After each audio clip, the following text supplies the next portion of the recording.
Job आजच्या काळात job ही अशी महत्त्वाची गोष्ट बनली आहे, त्याच्याशिवाय जगणे खूप कठीण आहे.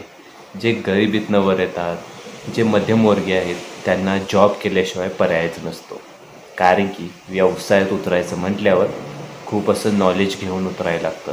पण गावाकडे ते तसं मान्य नसतं. सगळ्यांना वाटतं की आपला मुलाने नोकरी करावी. लहानपणापासून सगळ्याचं स्वप्न असतं की आपल्या मुलाने नोकरी करावी, चांगलं खूप मोठं व्हावं. पण व्यवसायात उतरावं अशी कल्पना कोणालाही नसते. त्यामुळे जर व्यवसायात उतरायचं असेल तर त्या मुलाला खूप असे संकटांना सामना करावा लागतो. एवढे सोपे नाही व्यवसाय करणे. व्यवसायात खूप खूप म्हणजे खूप पेशन्स लागतात. जर काही कठीण प्रसंग आला तर त्याला पेशन्स ठेवून काम करावे लागते. एवढे सोपं नाही व्यवसायात उतरून काम करणं.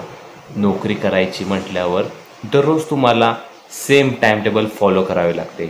जेव्हा तुम्ही जसं तुम्ही आज 9 वाजता गेला, संध्याकाळी 5 वाजता आला, सेम रुटीन तुमचं दररोज चालू राहतं. सेम सायकलमध्ये तुम्ही दररोज फिरत राहता. ओके, ती सायकल कुठे ना कुठेतरी थांबवली आपण पाहिजे. व्यावसायिक जास्तीत जास्त तयार झाले पाहिजेत. मी पण नोकरी शोधायला आलो आहे, पण नोकरी मिळते का नाही हे मी कन्फर्म असं सांगू शकत नाही. कारण की आता भरपूर असं रिसेशन चालू आहे. मी आय टीचा स्टुडंट आहे आणि आय टीमध्ये भरपूर असं रिसेशन चालू आहे. त्यामुळे सांगता येत नाही आहे. आणि जर बाकीचे ट्रेडचे वगैरे लोक वगैरे बघितली, माझे मित्र वगैरे असतील, तर माझा एक मित्र आहे, तो मुंबईला आहे, पण त्याला 18,000 फक्त पेमेंट आहे. 18,000. आणि तो म्हणला की मला खर्च 10,000 तरी होतो, 10 ते 12,000 खर्च होतो. मग उरले काय? फक्त 6,000. मग एवढी मोठी डिग्री ग्रॅज्युएशन करून उपयोग काय?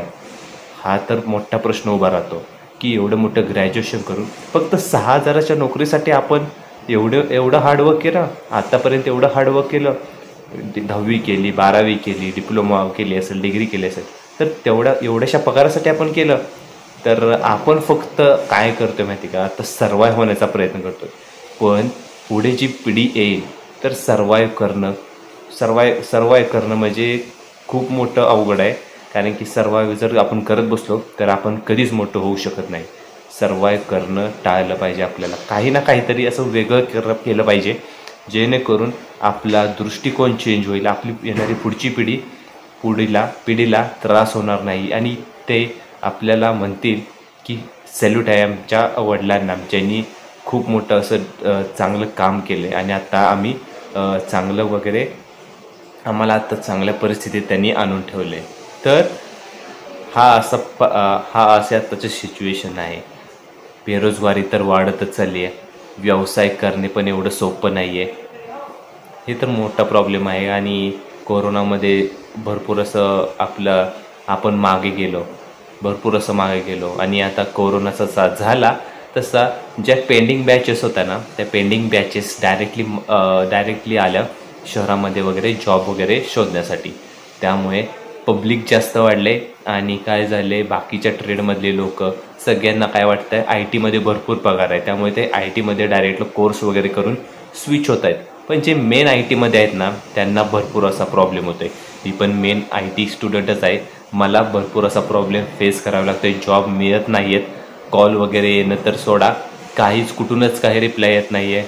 मी भरपूर असं ट्राय केलं तरी अजून फाइंड आउट करतो आहे, अजून हार मानलेली नाही आहे. बघू काय होतं आहे ते. कारण की जॉब करायला तर लागणारच. कारण की मध्यमवर्गीय आणि गरीब वगैरे जे असतात त्यांना जॉब केल्याशिवाय पर्यायच नसतो. पण जे शहरात असतात, काहींचे व्यावसायिक असतात, वडील व्यावसायिक असतात, त्यामुळे आपल्याला वाटतं यार किती भारी यांचं व्यवसाय केला यांनी चालू, त्यांच्या वडिलांनी केला आणि आता मुलगा पण किती भारी जीवन जगतोय. तर आपल्याला पण असं काहीतरी करता आलं तर किती भारी होईल ना. आपल्याला पण आपली मुलं वगैरे जी होती ती आपल्याला पण नावाजतील, यार किती भारी पप्पांनी केलं, किती हा मोठा व्यवसाय उभा केला. बाहेरचे पण म्हणतील, बाहेरचे पण म्हणतील माणसं, यार खूप भारी यांनी डोकं चालून खूप मोठा बिझनेस उभा केला.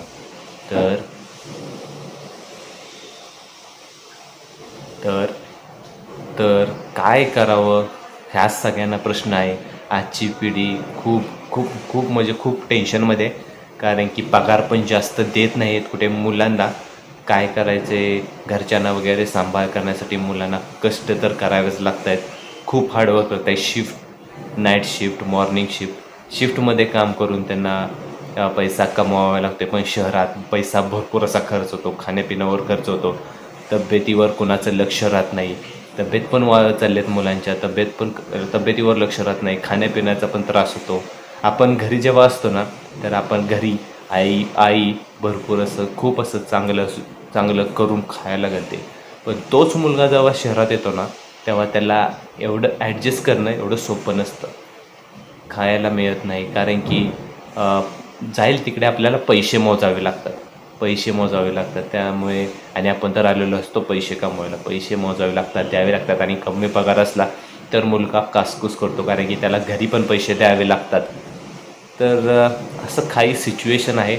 नोकरी करावं का व्यवसाय करावा, हा आत्ताच्या पिढीमध्ये, आत्ताच्या युवकांमध्ये खूप मोठा प्रश्न निर्माण झाला आहे. हा प्रश्न कधी सुटेल, कसा सुटेल, याला काय मार्ग निघेल, कोणीही सांगू शकत नाही. तर मी पण बघू काय होतं आहे ते, कारण की जॉब मिळणं हे माझ्या हातात पण नाही आहे. मी फक्त कष्ट करू शकतो तो मिळवण्यासाठी. बघू काय होतं आहे ते. ओके. तर तुम्ही पण सांगा, तुम्ही नोकरी करताय की व्यवसाय करतात. आणि तुम्ही जर नोकरी करत असाल तर तुम्हाला कसं वाटते, तुम्हाला 9 to 5 जॉब करणं चांगलं वाटतं आहे का? आणि तुम्ही जर व्यावसायिक असाल तर ते पण सांगा की तुम्ही स्वतः बिझनेस चालू केला आहे का तुमच्या वडिलांनी वगैरे चालू केला आहे आणि तुम्ही तो आता सांभाळताय. चला भेटूया पुढच्या व्हिडिओमध्ये त्या नवीन टॉपिकसह.